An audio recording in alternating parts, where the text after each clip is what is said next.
to this first faculty lectureship this semester. I want to thank a couple of people first off. I see Manny right there in the back.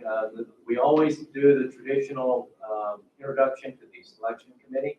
They're the individuals who took the applications and decided who was going to be presenting. And Dr. Del Parto, Dr. Evanook, Dr. Starr, Dr. Varela, and Dr. Zhang. I want to thank them for basically getting our presenters today.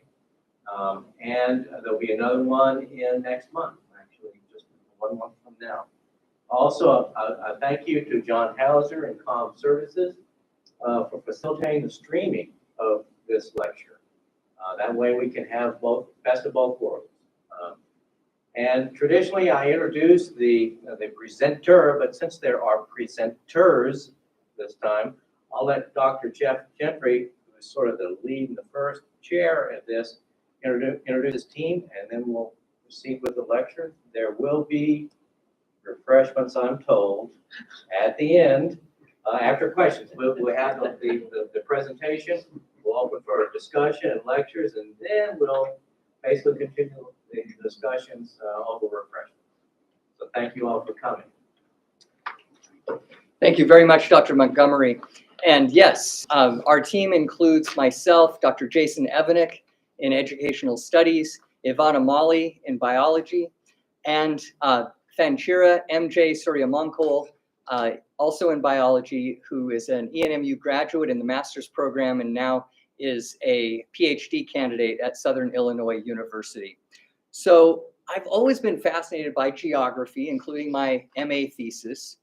And I noticed when I lived in Oklahoma, it was harder to get up in the morning than it is now in eastern New Mexico. So I started thinking, as a geography interested person, what about longitude? Can longitude have something to do with a person's quality of life or feelings of well-being? Well, in Oklahoma, I had to do a lot of driving, and with a low heart rate, it's very easy for me to fall asleep. But I noticed when I moved to New Mexico, it was easier to wake up in the morning, and it was easier for me to stay awake when driving long distances. So the gears started turning, and so I started wondering what effect a position within a time zone or within across longitudes might be. And so I began looking, this was in about 2018, I began looking for a dependent variable that might be able to be manipulated in order to find out if it matters how soon the sun comes up in relation to your clock time. So my fear of sleep driving made me think of that. What about highway fatalities? Would that be a dependent variable that could explain why somebody living in one place might have an easier time with their sleep cycles and their chronobiology than somewhere else? So I had the nugget of a study. Then I thought, hey, this is a geography project, and I know that Jason Evanook is a geographer, so why not bring him in? And Dr. Evanook thought, okay, well, he knew, and I didn't, that Dr. Ivana Mali has access to GIS software, which she uses in her field studies in biology. And then Dr. Mali brought in MJ Suryamonkol to help with data input and analysis. So it really became a team thing. And that's really what I wanted, was all the really sexy research, I think, happens in teams rather than the germ of an individual. So that's where we are today. Dr. Evanook and I will present the research, and then Dr. Mali, and I think that MJ is with us through the YouTube link. And so anyway, we all are available for the Q&A session. So if we notice on our first slide here, this is just to be very up to date. There's been an increase in traffic deaths under COVID-19. Since 2020, we have a spike in motor vehicle deaths. So this topic is very important. About 35,000 Americans die every year on the highways, which is just a tragedy.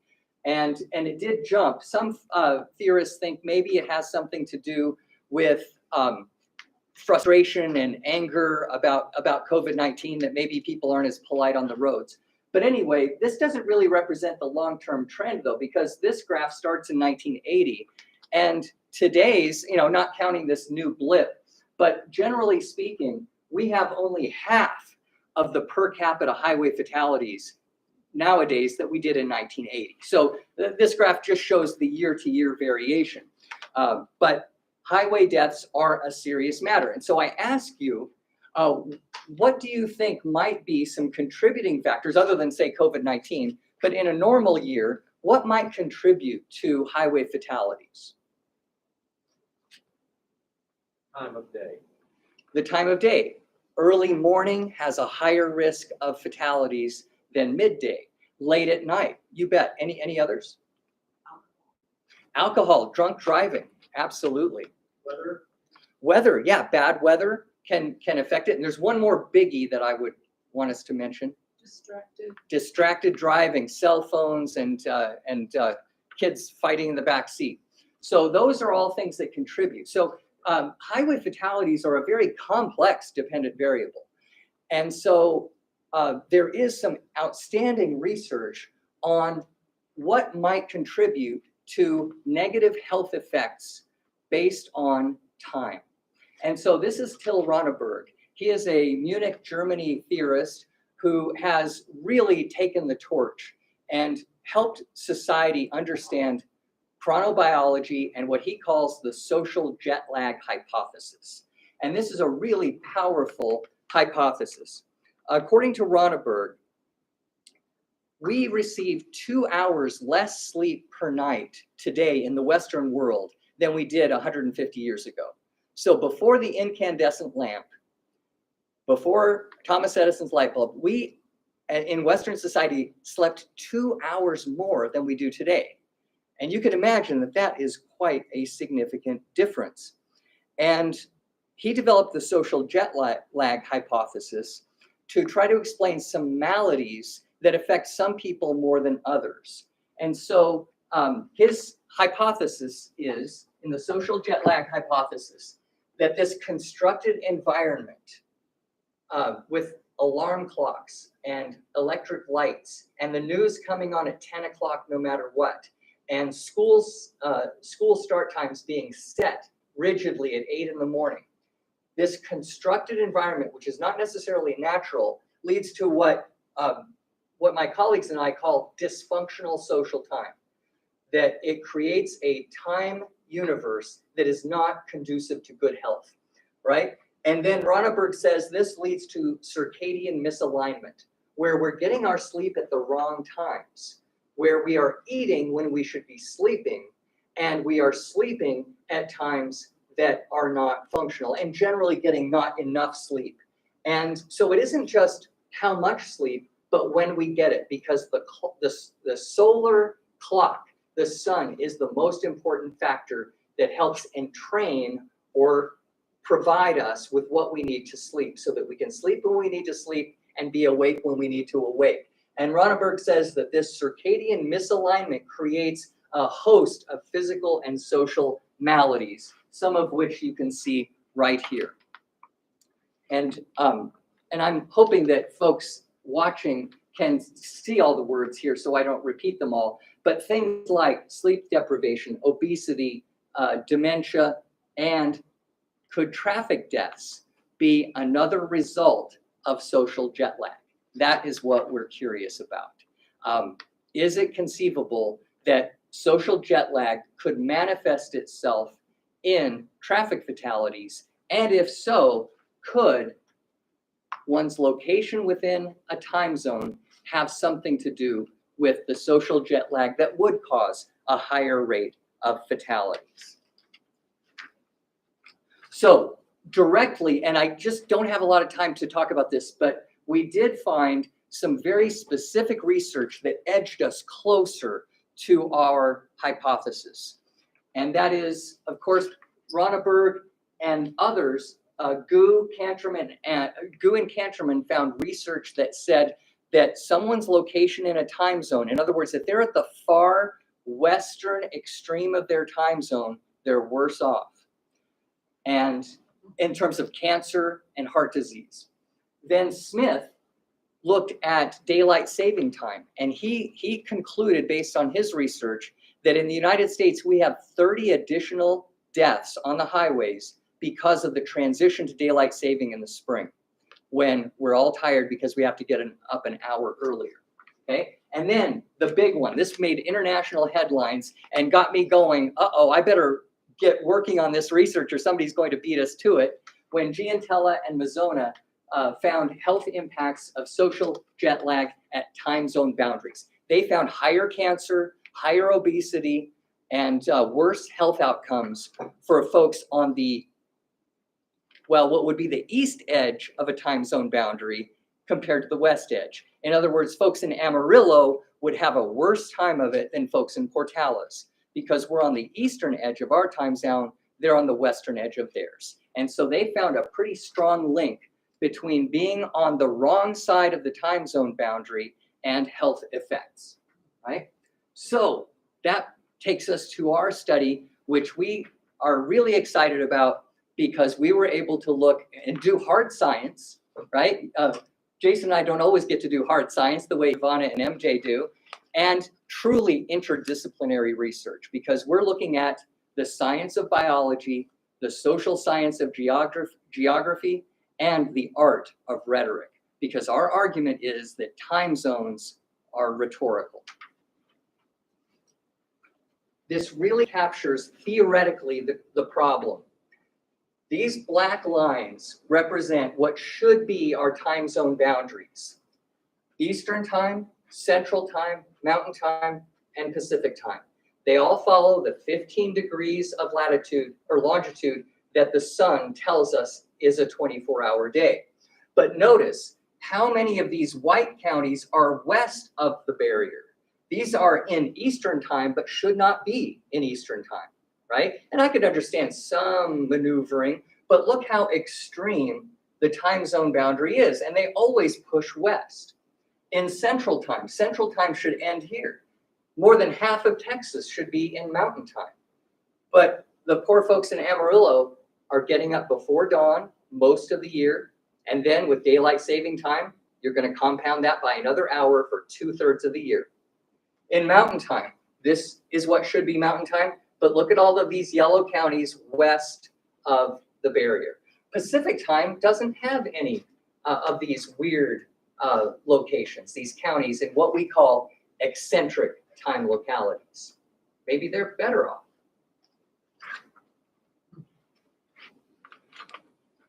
So, not having any idea what the data were going to say, entrainment consistent with social jet lag, that this might impair driving acuity, just as Dr. Montgomery mentioned, that the time of day can affect driving acuity, and that's true.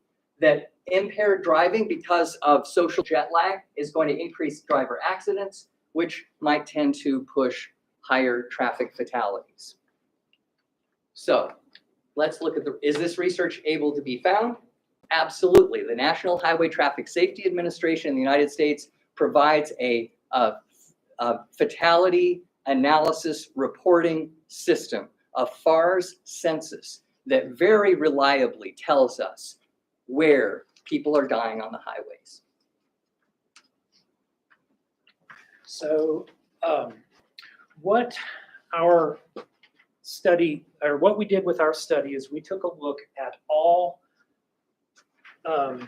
traffic accidents, traffic fatalities that occurred between 2004 and 2018. So we looked at every single one of them, and we basically used GIS to kind of plot. And GIS is stands for Geographic Information Systems, to identify where they took place. Now, we didn't necessarily map where they took place, but we pulled the data from that, and we were able to determine, were those fatalities occurring in what we determined were solar, maybe if we can go back to that map. Yeah. Oh, sorry. Perfect. So we were able to determine, were they occurring in what we determined as the natural time zones, and we referred to that as solar natural. And then these areas for example, the central time zone here that, like most of Texas actually, we determined that this was eccentric times. We referred to it as eccentric time zone locations. So sure, it's in central, but it shouldn't be. According to the natural 15-degree demarcations starts from the prime meridian in England, this is central time zone right here. So everything that you see that's outside, and it's going to be west side of the time zone, these are eccentric locations. So we looked particularly at these eccentric locations for eastern, for central, and then not as much for western. And you can imagine the population is also lower in the western, but there was still data that we could evaluate. We looked at every single one of them, and here's our findings. So I skipped a map, didn't I? Well, these are just the specific Okay. That kind of did ETLs. the job that I Sure. Great. forgot about that slide. Okay, Thank sorry you. about that. All right, so when we looked at the data, what we found was very substantial. We saw that ETLs were in fact significantly worse in terms of their automobile fatalities. We saw 21.9% higher rates of automobile fatalities occurred in these eccentric time zone locations. So that alone we felt like was compelling enough. I mean, we're looking at every single, we're not drawing inferences from the population here. We've got the population. We have the census, if you will, from 2004 to 2018. We did do some additional tests on that 21.9%, particularly we looked at the Cohen's D, which for an effect size is quite substantial. With an effect size of 0.823, this basically told us that there is a 0.8 of a standard deviation difference between solar fatality rates and ETL fatality rates. So we saw that as a number that really demonstrates the magnitude of our findings here. When we looked at the correlation, the linear correlation, we did not see a very, I guess it would be a very low effect, or excuse me, not effect, but a relationship or correlation when we looked at the two kind of on a linear correlation. What we also did is we kind of broke it out by time zone, and we saw that the pattern was pretty consistent across time zone, whether we're looking at Eastern, whether it's Central, whether we're looking at Mountain. Now, when you look at this slide, you do see numerically it's really Eastern that's driving the data. And the primary reason for that is just simply numbers. The population is substantially higher in the Eastern time zone.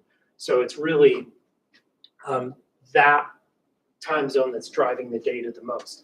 Now, what we did when we calculated the rates for each, for the ETLs versus the solar, we were then, with that rate, able to come up with an estimated unexpected death, an actual death number.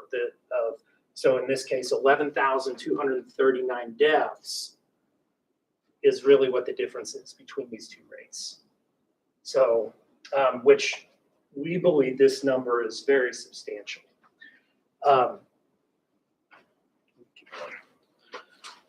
We also wanted to take a look, and I guess there was a map. I think the map, there you go.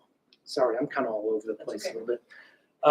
One of the things that we decided early on is we were very concerned that if we compared rural automobile fatalities with urban, that it's very hard to make generalizations in very different contexts. So what we did is we actually also examined the data comparing urban with urban, rural with rural, as well as micropolitan area with micropolitan area. Now, census kind of doesn't help us. The Census Bureau that collects all this data doesn't give us a lot of help here in terms of their county designations. Those who study in demography and spatial analysis, many have complained for years that these census designations by county level don't break it down quite well enough for it. So the way the census uses their data is they basically establish two major areas, metropolitan areas, which is areas that are urban areas of 50,000 or larger, or you can have 100,000 metropolitan area. So you could say a city is only 30,000, but if you include all the areas around it, it adds up to 100. That gets included as well. And all of the commuter counties associated would count as a metropolitan area. So that's why you see it's never just one county that's a metropolitan area. It's often a collection of them. Well, micropolitan areas, these are areas that are between 10,000 and 50,000.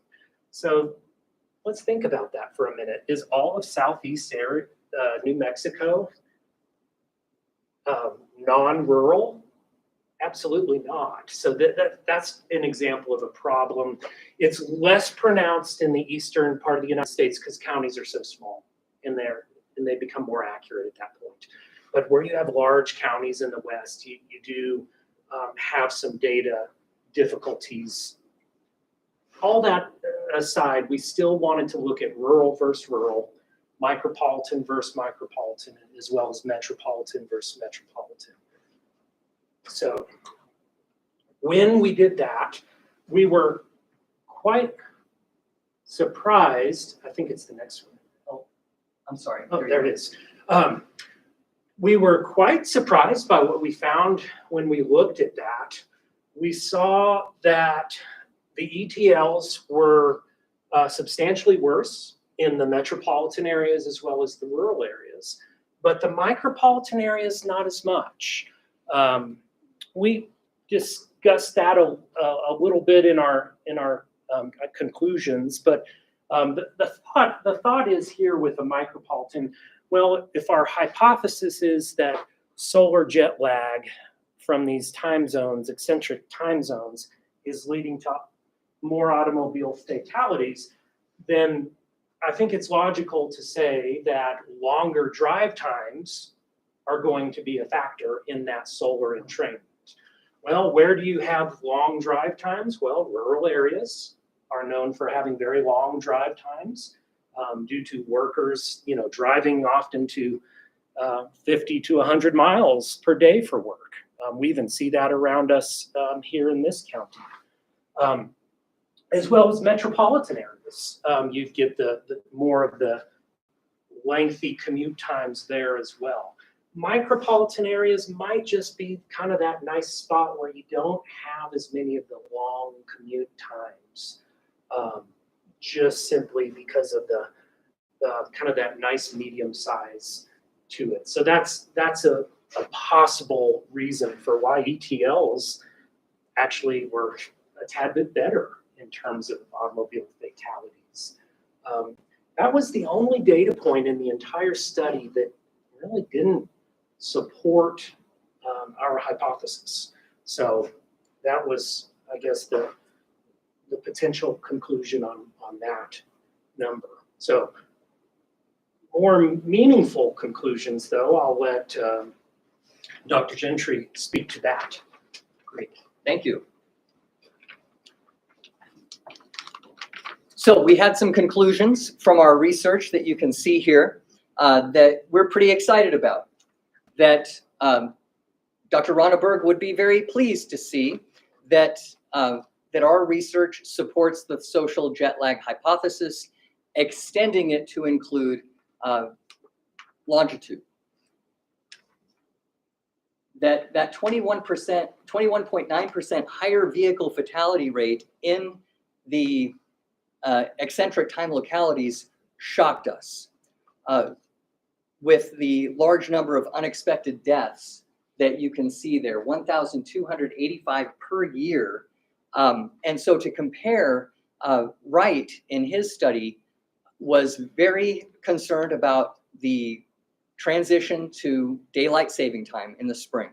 And his research suggests that 30 people die on American highways each year because of the transition to the spring daylight saving time. Compare those 30 to 1,285. It is a massive correlation or a massive indication that living in Amarillo is more dangerous than living in Clovis. Living in Muleshoe is more dangerous than living in Portales. Now, I say that on the macro level. Now, I did today just look, and that's also true of these specific counties, right? Folks who live on the bad sunset side, as Giantella and Mazzoni call it, are worse off. But not only on the borders, but throughout the eccentric time localities. And those deaths, using a conservative formula from Blinko and the NHTSA, where each highway fatality has an economic effect of $1.4 million in lost wages and healthcare wasted costs and lack of productivity.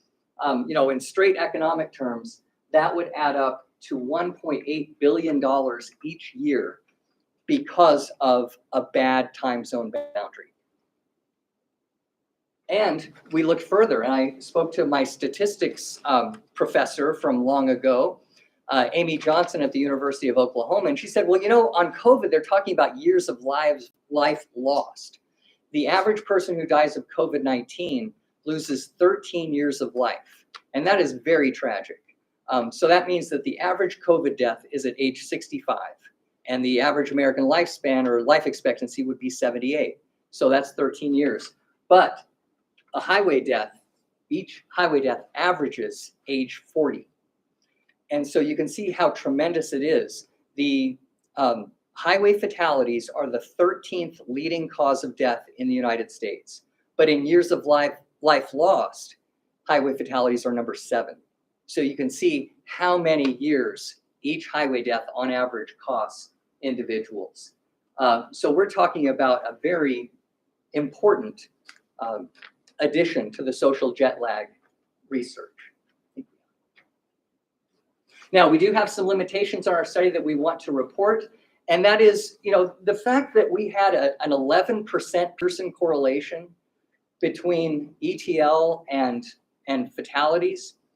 For something as complex as highway fatalities with all those factors that we talked about and random factors and just bad luck factors, the fact that we got 11% correlation between ETL and highway traffic fatalities is really quite important, I think. But it isn't as though it's 1,000 times worse. It's only 21.9% worse to be in an ETL. But we find that shocking. And the Cohen's DS effect size of 0.823, as Dr. Evanek said, almost a full standard deviation. But we did find also that those vehicle fatality rate differences were not consistent across all of the census designations. And I'm intrigued by your thought that perhaps the micropolitan is in that sweet spot where there might be enhanced safety. But we did find that in those particular areas, there was no protection provided by the solar natural zone. However, the statistical significance was not met. Right, so it's not that it was significantly worse to be in a solar zone in that case, but we did find that there was no major urban primacy effect. It wasn't that urban areas were driving the differences. You saw that 26.5% in the eastern zone, 17% in the central zone, and 21+% in the mountain zone. In each time zone where ETLs exist, they were substantially and significantly worse. You may be curious about that Pacific time zone. We don't have a slide for that, but the Pacific time zone, which has no ETLs, by far the safest time zone in the United States. One thing I neglected to say Go ahead. at the beginning, we did remove Alaska, Hawaii, and Arizona. So some of you might be thinking that a little bit. And the question is why? Why not include all 50? I know Alaska and Hawaii gets, they always, they don't like being left out of everything. And here we are perpetuating this. So it creates a whole new set of difficulties when analyzing those, because they're kind of out there on their own. And this is, we're looking at the relationship from one time zone to the next. So that lack of a conterminous time zone effect. Arizona, why Arizona? Well, Arizona removed daylight savings time. And by doing that, it kind of muddied up our analysis going from one time zone to the next as well. So we did talk about possibly looking at Arizona as a sort of control. Yeah, we can easily look at that. So that may be explored later, but I'd forgotten to mention that. Yeah, so they have ETLs, but they, except for the Indian reservations there, Arizona doesn't have the added problem of daylight saving time. So these are our recommendations. Here we're coming back to the communication side of it, the policy side, the rhetorical side. And so Dr. Bruss might be very interested in some of these. That unlike Giantella and Mazzona, we have some pretty strong policy recommendations. Of course, we think we should continue to research this issue, including things like educational outcomes. Do ETLs create problems educationally for these students who have to go to school in the dark? The health effects that we've seen from social jet lag, such as cancer, obesity, and dementia, are those worse in ETLs? That's a fruitful area of biological research. We also think that this research should extend to ETLs worldwide, because, for example, in Europe, they have wackier time zones even than we do. And even Ronneberg, without doing research yet, said that we have to look at the possibility that, that time zones may be a factor in social jet lag. And policy recommendations: move time zone boundaries east. There is no reason for Amarillo and Lubbock to be in Central Time. And we kind of speculate part of the reason maybe they're not in Mountain Time is Texans don't think of themselves as mountain people. It might be the semantics of our time zone names. Maybe we should call it the West Central Time Zone rather than the Mountain Time Zone, because of where it actually lies. And the mountains are only a small part of that. We would suggest that, in accordance with chronobiology theory, that if we move those time zone boundaries eastward, that people would be able to entrain themselves using Zeitgebers such as the sun, which are ways that the body regulates when it's time to go to bed and when it's time to get up. And we are way better off in Portales, New Mexico, being slightly east. There's almost no places that are east of central of the time zone. We're even a few minutes east of the Mountain Time Zone center. And finally, if we can't move those time zones, then school systems and stores in places like Amarillo and Lubbock should start at 8:30 rather than 8 o'clock. Because in Amarillo, they are a full hour and 40, for 2/3 of the year, they are an hour and 45 minutes off of their time zone. That's a lot. That is very important. So if they just moved school start times to 8:30 instead of 8, that would take care of some of that lapse. And the last recommendation is be careful out there. Highway deaths, 35,000 Americans die each year in their cars or because of cars. And this is a good reminder that we need to be very careful about highway traffic safety. And we even had a tragedy at ENMU just recently on this issue. And there's a quotation there that I think speaks for itself.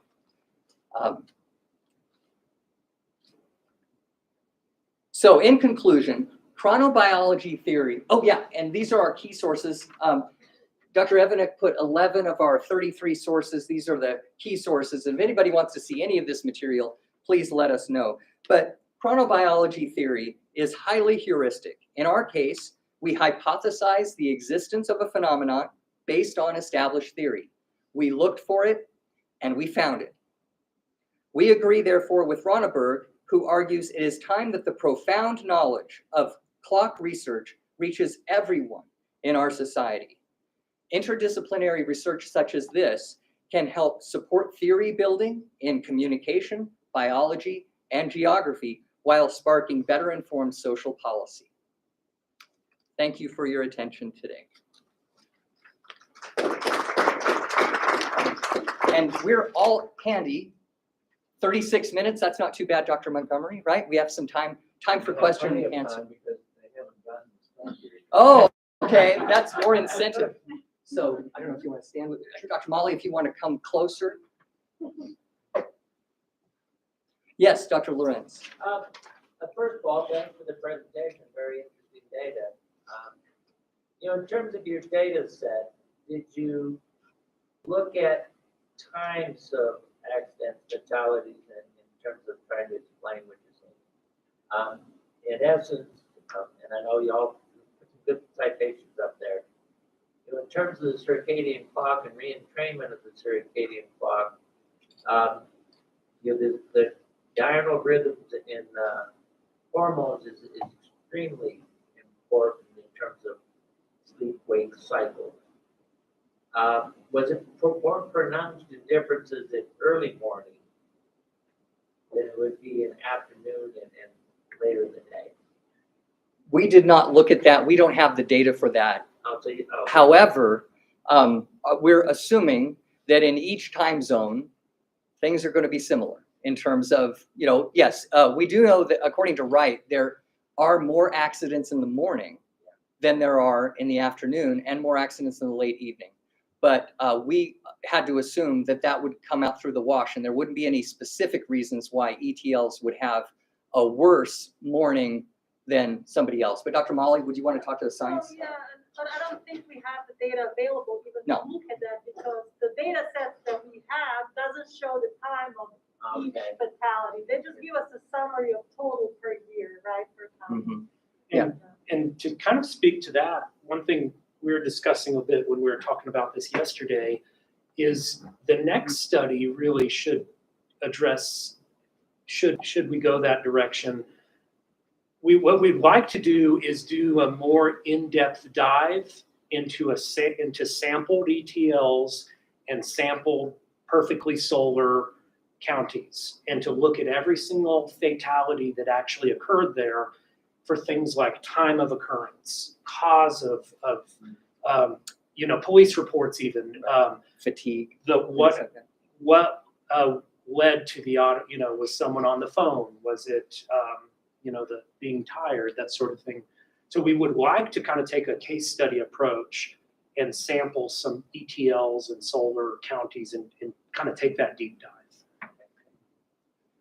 Yes. I'm just kind of curious about whether you might be able to identify any factors that you might attribute to that spike you saw during the pandemic. You didn't address those, but I was just kind of curious about what insights you might have towards cause those higher numbers of fatalities during the pandemic. Right. Well, I saw that article 2 days ago and thought just for timeliness it would be interesting.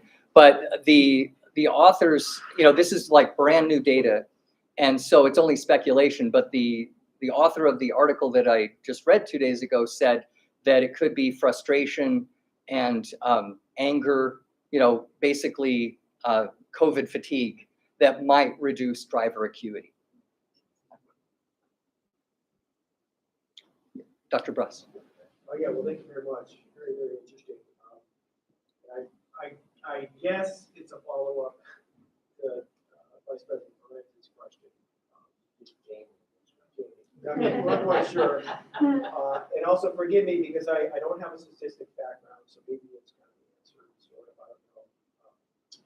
And then secondly, I'm from Hawaii, so just to wrap my head around daylight savings, I never get it. So every 2 times a year, I have to think it through what exactly I'm doing each, November, and is it back or forward? But it seems, how do you control for all these other possible factors? know, that, and like you said, there could be so many of them.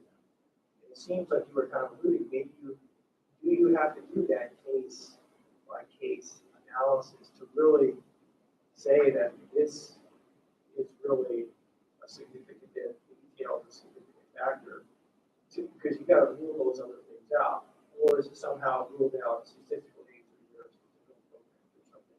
And then kind of related, the underlying, what is the underlying cause of it? Is it the lack of sleep, which creates problems in ability to stay focused, or not? Or what is the actual cause that you're getting at? So I'll take the first part of Good, that and let good. you go with, Mhm, I know you've got something Sure. on your mind too. So with doing a census, an entire census of every single traffic death allows us to, now granted, a lot of those traffic deaths had nothing to do with solar entrainment. And we know that. But you would, theoretically, the type of deaths that are occurring in a solar area, you're going to have DUI, you're going to have driving too fast, all these reasons in a solar as well as an ETL. So that stays the same across the board. So then the question is, why is it then that the ETLs have the higher rate? And that deep dive will help answer that. Our suspicion is solar entrainment, because we know all those other factors are going to be present everywhere. So then it brings us back to the question, why are they so much higher in the ETL? Yeah. The common denominator Yeah. is eccentric time locality. And another way to put it, since we have a full census, we have every single death, things are going to come out in the wash, hypothetically or theoretically. And so I would suggest that if there were any drug on the market that carried a 21% higher death rate than another, that drug would be taken off the market immediately. And I would argue that these eccentric time zones should be taken off the market immediately.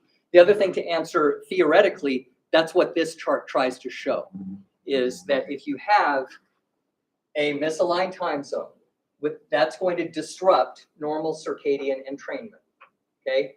And boom, there's so much research that abnormal circadian entrainment is bad news, right? And so it creates obesity, higher rates of obesity, dementia, cancer, heart disease, and diabetes, and all of that.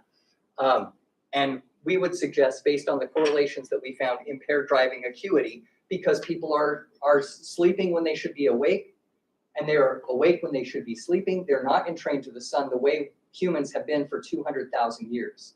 It was only 150 years ago that we started messing with this and having 2 hours less sleep.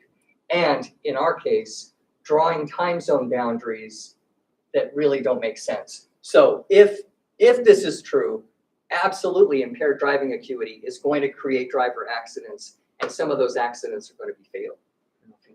And I don't know if MJ is able to, if she wants to speak up at any point, but Mr. Hauser's looking there. So did anybody else want to comment? I know she's there for sure, so I'm sure she'll maybe type it up in comments if she Okay. has anything. Dr. Evanick already mentioned that we can try to look at granularity as the next step. Yeah, and I think in the next, if we did a deep dive case study, we could do a something in the regression where we're trying to parse out those factors and saying, okay, what percentage of this deaths can be predicted by this factor, and it would allow us to kind of remove those other components. So that, I think that deep dive is really probably what's needed to fully answer the question, but I would still argue that 21% is shining the light on something. Thank you. I Effect gets kind of swamped in the statistics so far. But I'm curious as to what we would identify as a control to be able to get rid of some of the complexity of the etiology. In other words, that control might allow you to do that deep dive even better. Have you just thought about it at all? I think there was didn't you have the idea of Arizona at one point? Yeah, functioning we in could that look way? at Arizona, for example, as a control. Or, I mean, we already have a control in the Pacific time zone. I mean, less than 0.001 compared to an average of 0.013. I'm saying that a little bit wrong. 0.130 is the national average, the ETL 0.00165. In other words, it's only 55%.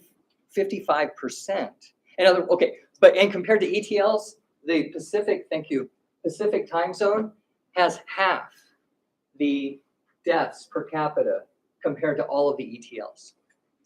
So that's one control. But yeah, absolutely. We could go into more epidemiological research that controls for more factors.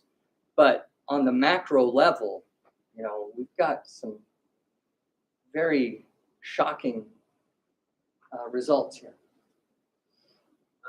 I would suggest Mm-hmm. that Pacific would not be a good control for you.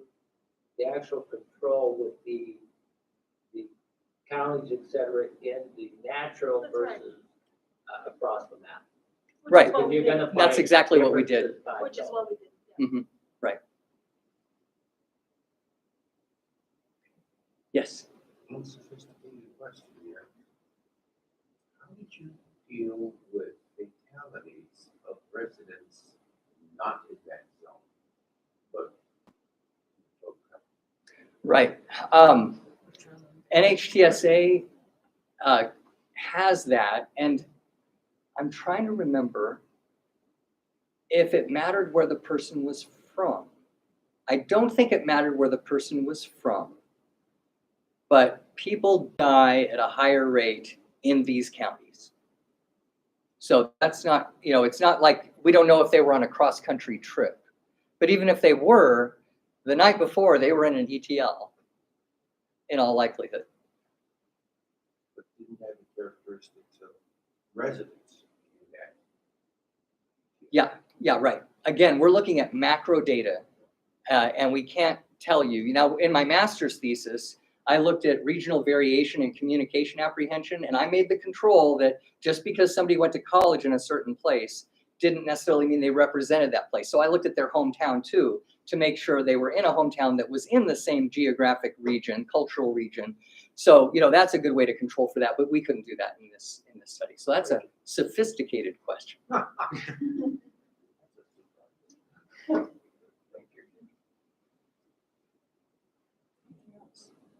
All right. Well, we love celebrating faculty research, and we look forward to, is it Dr. Albright? Allington. I'm sorry, I got his name wrong. Dr. Allington next semester. So Next month. it's 23rd. not next semester. It's in March 23rd. You're suffering from an eccentric climate. It is. No, I'm in the good spot. I have no excuse. I'm right here. So, Dr. McClure. Let's give them another round of applause.